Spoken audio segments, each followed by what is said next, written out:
Ranged thus for battle on the sacred plain, on Kurukshetra, say, Sanjaya, say, what wrought my people and the Pandavas? Sanjaya, when he beheld the host of Pandavas, Raja Duryodhana to Drona drew and spake these words, Ah, Guru, see this line, how vast it is of Pandu fighting men, embattled by the son of Drupada, thy scholar in the war.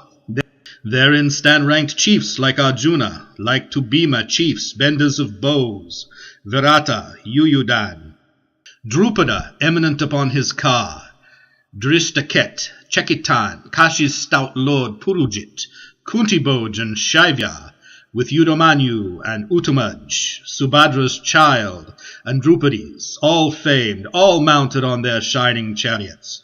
On our side too, thou best of Brahmins, see, excellent chiefs, commanders of my line, whose names I joy to count, thyself the first, then Bhishma, Karna, Kripa, fierce in fight, Vikarna, Aswathaman.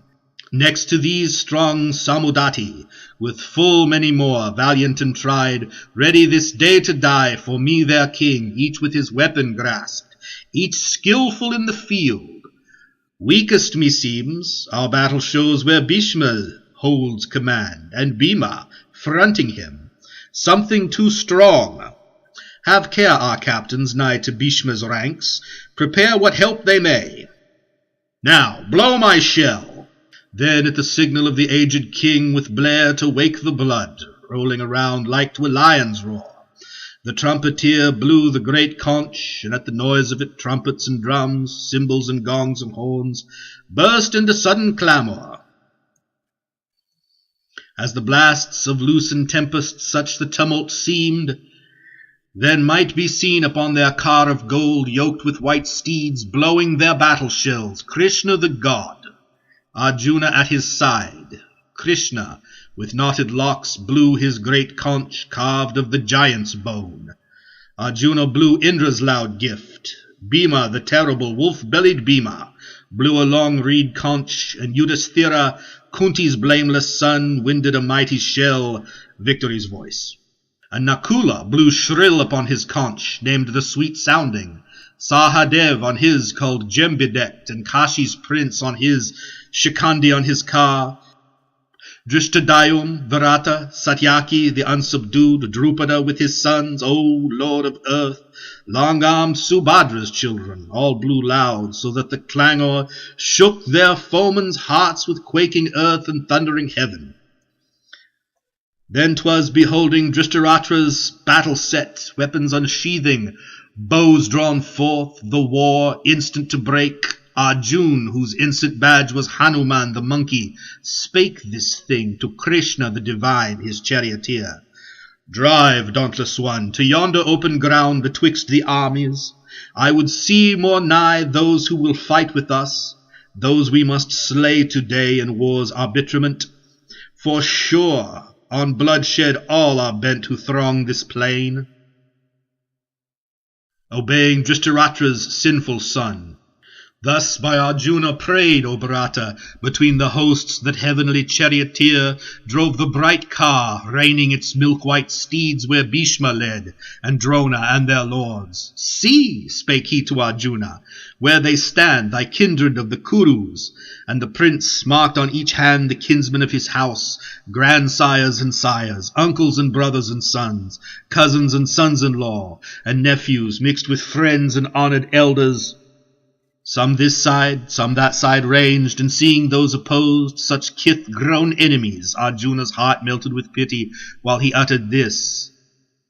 Arjuna, Krishna, as I behold, come here to shed their common blood, you concourse of our kin, my members fail, my tongue dries in my mouth, a shudder thrills my body, and my hair bristles with horror. From my weak hand slips Gandiv, the goodly bow, a fever burns my skin to parching. Hardly may I stand, the life within me seems to swim and faint. Nothing do I foresee save woe and wail. It is not good, O Keshav, naught of good can spring from mutual slaughter. Lo, I hate triumph and domination, wealth and ease, thus sadly won. Aho, what victory can bring delight, Govinda? What rich spoils could profit? What rule recompense? What span of life itself seems sweet, bought with such blood? Seeing that these stand here ready to die, for whose sake life was fair and pleasure pleased, and power grew precious, grandsires, sires and sons, brothers and fathers-in-law, and sons-in-law, elders and friends, shall I deal death on these, even though they seek to slay us? Not one blow, O Madhusudan, will I strike to gain the rule of all three worlds. Then how much less to seize an earthly kingdom? Killing these must breed but anguish, Krishna. If they be guilty, we shall grow guilty by their debts. Their sins will light on us. If we shall slay those sons of Dhritarashtra and our kin, what peace could come of that, O Madhava? For if indeed blinded by lust and wrath, these cannot see or will not see the sin of kingly lions o'erthrown and kinsmen slain, how should not we who see shun such a crime, we who perceive the guilt and feel the shame, O thou delight of men, Janardana? By overthrow of houses perisheth their sweet continuous household piety, and, rights neglected, piety extinct. Enters impiety upon that home. Its women grow unwomaned, whence their spring mad passions and the mingling up of castes, sending a hellward road, that family, and whoso wrought its doom by wicked wrath, nay, and the souls of honoured ancestors fall from their place of peace, being bereft of funeral cakes and the wan death water. So teach our holy hymns. Thus if we slay kinsfolk and friends for love of earthly power, ahovat, what an evil fault it were! Better I deem it if my kinsmen strike to face them weaponless and bare my breast to shaft and spear than answer blow with blow. So speaking in the face of those two hosts, Arjuna sank upon his chariot seat and let fall bow and arrows sick at heart. Here endeth chapter 1 of the Bhagavad Gita, entitled The Book of the Distress of Arjuna.